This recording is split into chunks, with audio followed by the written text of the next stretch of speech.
je veux faire la différence ici. Quand je parle de compagnie, je ne veux pas dire que dans ton milieu professionnel, tu ne dois plus coopérer avec les païens. Ce n'est pas ce que je veux dire. Mais je voudrais dire que dans ton cercle d'amis, parce qu'il y a ce qu'on appelle relation de travail, il y a des collègues de travail, il y a des collègues de classe. Mais dans ton cercle d'amis, les choses changent. Ici, regardez ce qui va se passer. Jésus va favoriser la rencontre entre Saul et le disciple Ananias. Et le disciple Ananias va être une source de bénédiction pour Saul. Est-ce qu'on est ensemble? Impact. La vie de Saul ayant été impactée par le Seigneur. En lui, il va y avoir, en fait, c'est-à-dire que le Saint-Esprit va maintenant le conduire vers ceux qui craignent aussi le Seigneur. Lorsque la vie d'un enfant de Dieu, lorsqu'il est entouré, c'est-à-dire que ses amis, ce sont des gens du monde. Je peux te dire une chose. Tu n'es pas au bon endroit. Tu ne t'es pas laissé impacter par le Seigneur. Parce que la lumière et les ténèbres ne peuvent pas coopérer ensemble. Ça marche pas ensemble. C'est pas possible. Tu ne peux pas être de la lumière et n'avoir dans ton cercle restreint rien que ceux qui ne craignent pas le Seigneur. C'est pas possible. Soit tu es de la lumière et tu es entouré des amis qui sont de la lumière. Soit il y a encore des ténèbres en toi et voilà pourquoi les ténèbres attirent les ténèbres. C'est clair. Même si tu dis Jésus, Jésus, Jésus. Il y a certains noms, Jésus dans la bouche n'a qu'un slogan. Mais ça n'a aucun impact. Saul ne connaissait pas Ananias. Ananias ne connaissait pas Saul. Mais regardez comment en fait, Ananias aussi qui est dans la présence de Dieu, le Saint-Esprit parle à l'esprit d'Ananias. Il dit, écoute, va dans tel rue, va dans tel rue, tu vas rencontrer. Wow. Amen. Tu veux évaluer la dimension de ta spiritualité? Considère le cercle d'amis que tu as. Regarde autour de toi. S'il n'y a que des païens, des charnels, quand je dis charnels, ce sont les chrétiens rétrogrades, qui n'ont aucune spiritualité. Si c'est ton cercle immédiat, c'est que toi-même tu es comme eux. Tu n'es pas spirituel. Parce que je peux vous dire une chose, lorsque quelqu'un est spirituel et qu'il n'y a que des charnels autour de lui, Dieu te préservera. Il préférera que tu marches seul au lieu que tu compromettes l'onction que Dieu a déposée dans ta vie. Est-ce que vous comprenez cela? Dieu permet. Et je peux te dire une chose, tu ne te sentiras jamais seul. Parce que tout simplement, la présence de Dieu te fera beaucoup de bien. Tu auras l'impression d'être entouré de 1000 amis autour de toi. Est-ce que vous comprenez cela? Donc le genre, le chrétien, je me sens seul, je dois encore faire comment? Mais si tu te sens seul, évangélise ces personnes. Alors de Jésus, faisons des disciples et commence une cellule de prière à la maison avec ces personnes. Mais vos amitiés, c'est toujours pour congosser et non pas pour évangéliser. Et je peux te dire une chose, avec ça, tu ne verras jamais la face du Seigneur. Parce que la Bible déclare, rechercher la paix et la sanctification sans laquelle personne ne verra le Seigneur. Sans la sanctification, personne ne verra le Seigneur. Il ne faut pas se tromper. Il ne faut pas se tromper. Oui, mais parfois je demande pardon. Oui, le problème c'est que quand tu demandes pardon, tu reviens toujours dans la bêtise. Là, tu rentres dans la dimension de se moquer de Dieu. Il est écrit, on ne se moque pas de Dieu. Si toi, ton enfant, tu dis, écoute, j'étais averti une fois, tu te moques de moi. Si toi-même, tu dis à ton enfant, tu te moques de moi, mais Dieu, tu te moques de moi. La même chose, tu reviens pour la même chose. Tu te moques de moi. Amen. Regardez comment la vie d'Ananias avait été impactée par Jésus. Et Jésus va l'utiliser pour aller pour aller exercer le ministère chez un meurtrier qui venait d'être converti. La vie de Ananias portait des marques et il a été repéré. Alléluia. Je voudrais vous dire une chose. Le peuple de Dieu est un peuple sacré. L'église de Jésus est sacrée.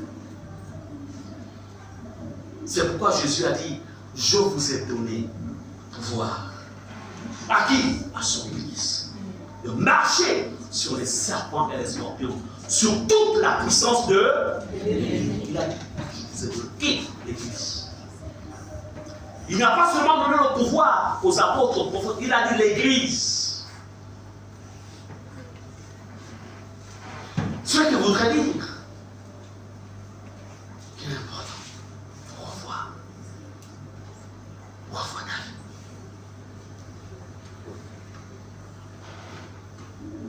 Bien-aimé, comme je l'ai vu plus haut, on l'a dit plus haut, quand Jésus dit, mais le Seigneur lui dit, va, car cet homme est un instrument que j'ai choisi pour porter mon nom devant les nations, devant les rois et devant les fils d'Israël. Ici, on voit en fait que l'impactation divine te révélera ta mission au sein de l'Église. Saul plutôt a reçu la révélation. Nous sommes dans un projet, la construction du siège d'Éphata. Dans cette construction, au-delà de tout ce qu'on a mis comme stratégie, mais chacun devrait en fait recevoir du Seigneur quel devrait être son apport. Lorsque demain, après-demain, on devra annoncer par exemple, bien tel samedi, on va aller faire des fouilles, etc. Lorsque tu as entendu la voix du Seigneur, ce samedi-là, tu ne diras pas, tu n'as pas l'argent du taxi. Tu te déplaceras pour venir. Pourquoi? Parce que le Seigneur t'a parlé. Mais s'il ne t'a pas parlé, tu dis, pasteur, avec la parole de taxi, je ne peux pas venir, mais la prochaine fois, je viendrai. Le problème, c'est quoi? Tu n'as pas écouté.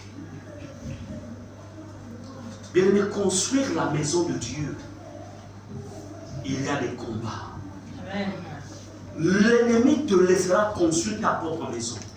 Mais il ne permettra pas que tu participes à la construction de la maison de Dieu. Parce que c'est une maison dans laquelle les âmes vont être enseignées et être édifiées, être sauvées. Pour ça, il te mettra tous les bâtons possibles pour t'empêcher de pouvoir jouer le rôle que tu dois jouer. Donc, il est important d'une communion. Est-ce qu'on est ensemble? Bien-aimé. Au verset 20, il est écrit, remarquez que, au verset 20, on descend, donc, aussitôt, ça dit que Saul n'a pas un mois en Christ. Au verset 20, on dit, et aussitôt il prêcha dans les synagogues que Jésus est le Fils de Dieu. Verset 22, cependant, Saul se fortifiait de plus en plus et il confondait les Juifs qui habitaient Damas, démontrant que Jésus est le Christ. Waouh! Quelques jours en Christ, il commence à être le porteur de l'évangile. Les marques d'une vie impactée par Jésus-Christ feront de toi un témoin infatigable du message du salut. Tu ne garderas pas le message pour toi-même. Saul est rentré dans un processus de multiplication. Est-ce que vous comprenez cela? Saul n'est pas stérile. Saul est fécond. Pourquoi? Parce qu'il est resté connecté au Saint-Esprit. Combien d'âmes? Un chrétien qui n'a même plus les nouvelles âmes au Seigneur est stérile. Combien? Quelle est la dimension de ta fécondité? Es-tu fécond ou es-tu stérile? Regarde seulement le nombre d'âmes qui sont à ta charge. Combien d'âmes as-tu amené au Seigneur? Combien d'âmes as-tu enfanté?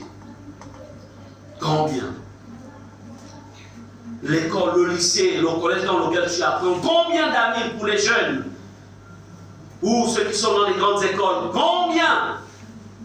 À qui tu as parlé de Jésus et que tu as ramené vers Jésus?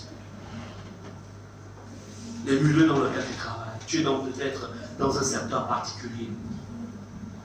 Combien de personnes à qui tu parles de Jésus? Afin que tu te reproduises. Paul a commencé à parler de Jésus.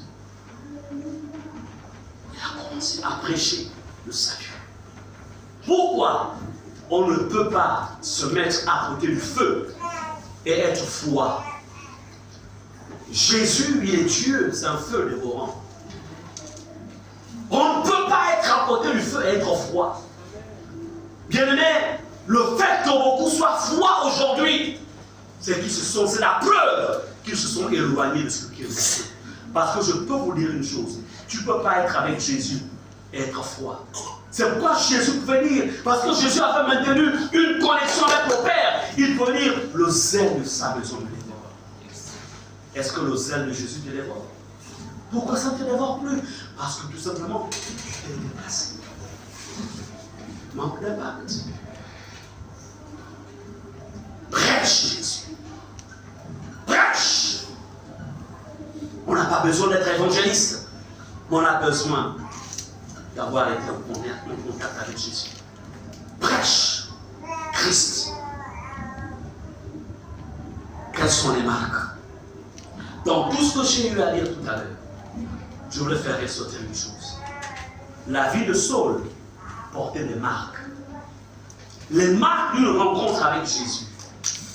Et il a conservé cela jusqu'au dernier jour. Il dira plus tard, alors qu'il était au soir de sa vie, il dira, j'ai combattu le bon combat. J'ai achevé la course. Désormais, la couronne de gloire me réserve. Pourquoi? Il dit, il a conservé. Mais regardez beaucoup de chrétiens aujourd'hui, ils commencent chaud avec Jésus, et puis, avant, ils se refroidissent. Attends, ça c'est la soeur qui... Oui, c'est quelqu'un qui est dans les buissons maintenant. Ah, ça c'est compliqué la vie chrétienne. La vie chrétienne n'est pas compliquée. Parce qu'en vérité, ce n'est pas toi qui vis la vie chrétienne. C'est le Saint-Esprit en toi qui t'amène à vivre la vie chrétienne. C'est pourquoi je dis, ce n'est ni par la force, ni par la force, mais c'est par mon esprit. La vie chrétienne n'est pas difficile. C'est faux. Si quelqu'un te l'a dit, en vérité, il t'a menti parce que lui-même n'a pas d'expérience. Ce n'est pas difficile de pardonner. Quand tu réalises que toi-même tu étais méchant et que Jésus t'a pardonné, tu peux pardonner aux plus vils, aux plus méchants des compagnons. Ce n'est pas compliqué. Ce n'est pas difficile d'aimer. Tu réalises tout simplement l'amour que Jésus a manifesté à ton égard. Alors tu aimeras. Ce n'est pas difficile d'être fidèle à sa femme. Il suffit tout simplement de réaliser la fidélité de Dieu à ton égard. C'est par sa force que tu es fidèle à ta femme. Ce n'est pas difficile de vivre la sainteté, c'est-à-dire ne pas aller avec une femme ou avec un homme. Ce n'est pas difficile. Tout simplement réaliser la présence de Dieu en toi. Et laisser le Saint-Esprit gérer ta vie. Ce n'est pas difficile. Ce n'est pas difficile. Celui qui vous parle, il a plus de 35 ans avec le Seigneur. Peut-être je ne sais même pas, parce que je comptais à 27, 27, 2000 combien 2023. Car depuis le nombre d'années, je suis toujours debout avec Christ et jamais je n'ai trahi mon maître. 36 ans, jamais je n'ai trahi Jésus. Tu as à peine 10 ans, tu commences déjà. Même les 10 ans là, c'est compliqué. Chute, rechute, chute, rechute, chute, rechute, chute, rechute. Compliqué. Et tu es venu blaguer dans le Seigneur. Tu es venu blaguer avec Dieu. Mais quand tu rentres dans le royaume, quand tu ne blagues pas avec Jésus, il te tire par la main. Il dit, mon fils, mets le pied là où je mets le pied. Hésite de mettre le pied là, parce qu'ici là, il y a un serpent à côté. C'est tout. Est-ce que vous comprenez cela? Dis c'est possible. C'est possible. C'est possible. Oui, c'est possible. Bien aimé, je vais conclure.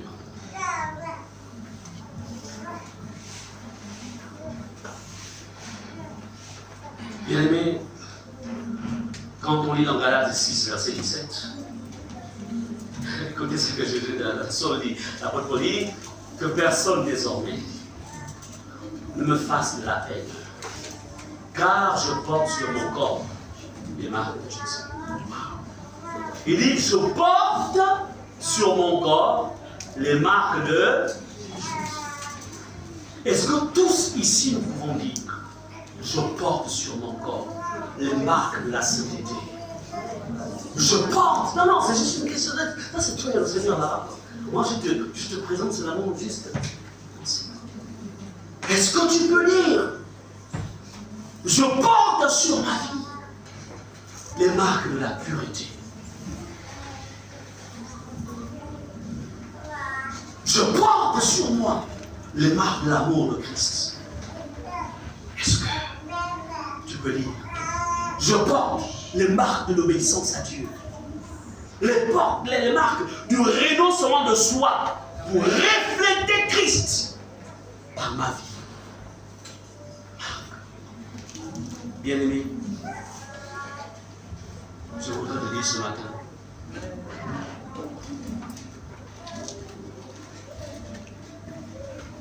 il est question de l'éternité avec le Seigneur. C'est une vie d'éternité. Tu es en train de préparer la paix ici. Mais en préparant la paix ici, tu as aussi une mission pendant que tu es ici. Et la mission que Dieu t'a donnée, c'est tout simplement d'épouser et de suivre le mandat que Dieu a rattaché à Réma et Fan. Amen. Amen. Ne gaspille pas ton séjour sur la terre. Je peux vous dire une chose. S'il était possible que tous ceux qui sont enterrés reviennent, il vous dirait ceci. Ne gaspille jamais une seule seconde. Exploite chaque seconde pour servir ton Maître Jésus. Exploite chaque seconde pour obéir à Jésus. Exploite chaque seconde pour t'éloigner du péché. Exploite chaque seconde pour être agréable à ton Dieu. Exploite chaque seconde. S'il était possible qu'il revienne. N'oubliez jamais, comme je vous l'ai souvent dit, l'homme ne meurt pas. L'homme change tout simplement d'endroit. Il sort de son enveloppe et il rentre dans un autre endroit. L'homme ne meurt pas. C'est le corps qui repart à la terre. L'homme ne meurt pas. C'est pourquoi servir le Seigneur. Nous ne savons pas. Sers le Seigneur. Sois engagé. Sois engagé dans chaque département. Rentre dans un département. Sers le Seigneur. Sers le Seigneur. Sers le Seigneur. Amen. Amen. Fermons les yeux.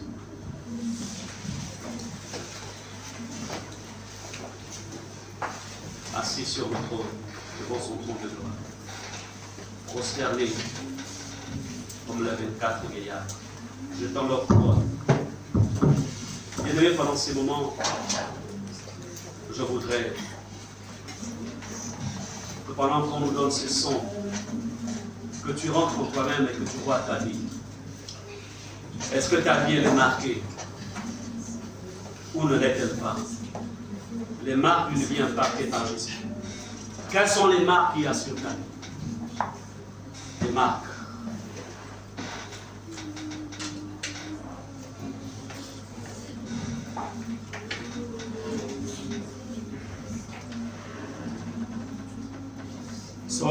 Paul a dit que personne désormais ne me fasse de la peine, car je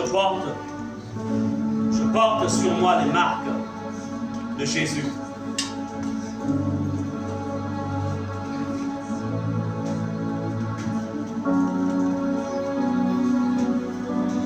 Adorons le Seigneur avec ce cantique.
Celui qui aime sa vie la perdra. Et celui qui aime sa vie dans ce monde la conservera pour la vie éternelle. Tu vas prier, dire Seigneur, je suis ce grain de blé, Seigneur, mais ce grain de blé, comme tu l'as dit, que si le grain de blé qui est devant terme meurt, il reste seul. Mais s'il meurt, il porte beaucoup de fruits. Demande à Jésus, dis à Jésus, je veux mourir dans mon orgueil. Je veux mourir dans mon humanité. Seigneur, je veux être ce grain de blé qui doit mourir pour qu'il porte beaucoup de fruits, qui doit se décomposer sous la terre pour qu'en germant, il y ait beaucoup de fruits. Élève ta voix et dis Seigneur, me voici. Je me donne à toi, je m'abandonne à toi. Comme Saul de Tarse s'était abandonné, il était tombé de ce cheval. Comme ce deuxième brigand à la croix, Seigneur, qui s'est remis en cause, qui s'était remis en cause, et avait saisi l'opportunité du salut, et est rentré au paradis est avec toi. Oui, Seigneur, le voici. Parle à ton Dieu. Traite avec le Seigneur. Comme Saul avait traité avec le Seigneur. Traite pas. Tu connais la réalité de ta vie. Tu connais la réalité de ton engagement. Tu connais ce qui manque. Tu connais que présentement, tu as besoin de voir Dieu intervenir dans ta vie. Traite avec le Seigneur.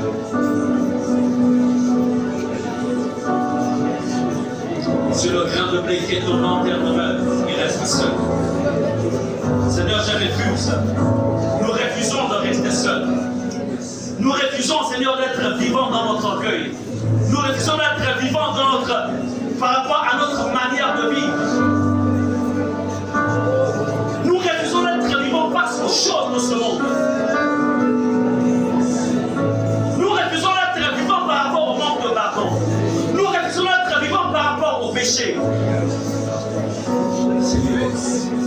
Tu as dit, s'il meurt, il porte beaucoup de fruits. Nous voulons mourir en nous-mêmes. Que chaque membre, Seigneur, de cette église, que chaque membre au sein de ce ministère meure en soi-même. Tombe de son piédestal, tombe de son cheval. Oui, Seigneur. Je n'entends pas les gens prier, je n'entends pas les gens traiter avec le Seigneur. Tu connais les domaines de David qui t'embêtent encore. Tu connais que si le Seigneur ne met pas son doigt sur ce domaine, tu sais toi-même que la porte des cieux t'est fermée.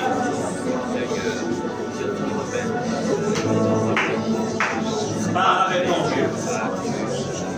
Il y a des décisions à prendre.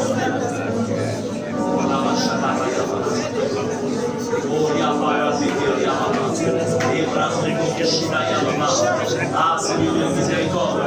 Ah Seigneur de miséricorde. Tu es là Seigneur ce matin. Tu nous as parlé à travers ta parole. Seigneur, tu nous as dit ce matin que tu es un changeur de vie. Lorsque tu changes la vie, c'est lorsque tu interviens.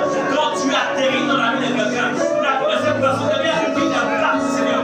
Une vie qui change son environnement. Une vie, Seigneur, qui reflète ta personne. Une vie qui démontre que tu as visité cette personne. Quand tu le vis avec Saul, oui, Seigneur, au point où, Seigneur, Ananias était même étonné d'entendre. Seigneur, au point où il pouvait dire, cet homme qui persécutait l'église à Jérusalem. Oh, Rachakaraba. Oui, Seigneur, aucune vie n'était difficile, aucune vie n'était impossible. Et ce matin, viens, Seigneur, voir chaque vie. Oh, Rachakaraba.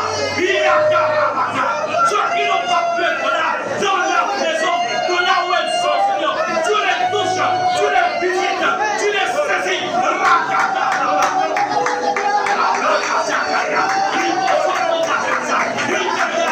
C'est les parents, oh Jésus, que ton sang coule à la croix. C'est les parents, Seigneur, que tu t'es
Levez vos mains au ciel, je vais prier. Levez vos mains vers le Maître, Jésus. Seigneur Jésus, voici, Seigneur, ton Église. Voici, Seigneur, ton peuple. Ceux qui ont pu faire le déplacement ce matin et qui sont là ce matin. Ah, Seigneur, tu nous as parlé, Seigneur, des marques, comme Paul a fait le dire, qu'il portait les marques de Jésus, les marques de la croix, les marques de ton œuvre. Seigneur, ce matin, voici tes enfants. Ils ont crié à toi. Ils t'ont supplié. Ils t'ont invoqué. Dieu de l'éternel. Toi qui es le même hier, aujourd'hui et éternellement.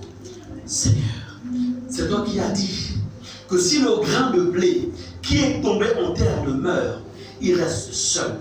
Seigneur, ce matin dans cette salle, personne ne peut rester seul.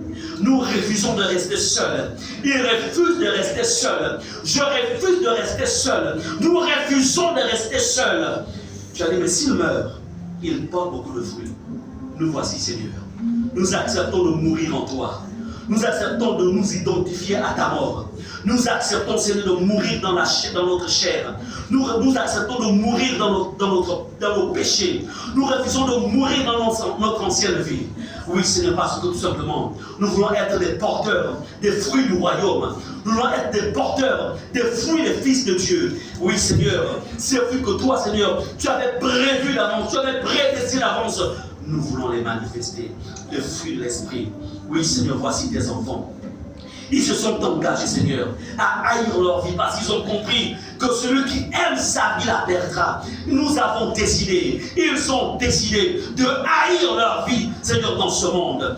Oh Dieu, c'est pourquoi je te prie. Marque maintenant chacun. Viens marquer, Seigneur. Viens marquer. Seigneur, dans ta Bible, dans ta parole, on voit dans le livre d'Apocalypse, Seigneur, c'est juste qui portaient la marque de Jésus sur leur front. Seigneur, la marque de la sainteté, la marque de la consécration, la marque de l'amour de toi, la marque du ciel. Que cette marque soit appliquée sur chacun en ce jour, au nom puissant de Jésus. Et que la haine du monde, la haine du péché, la haine de la chair, Seigneur, soit au centre de leurs ambitions, de leur cœur au nom de Jésus. Merci, parce que tu es celui qui a dit que lorsque le juste crie, toi tu entends. Et tu as dit que tout ce que nous te demanderons au Seigneur Jésus, tu as dit tout ce que nous te demanderons, tu nous l'accorderas. Merci de nous accorder ce que nous t'avons demandé. C'est en ton nom que nous avons prié. Amen. Amen. Amen.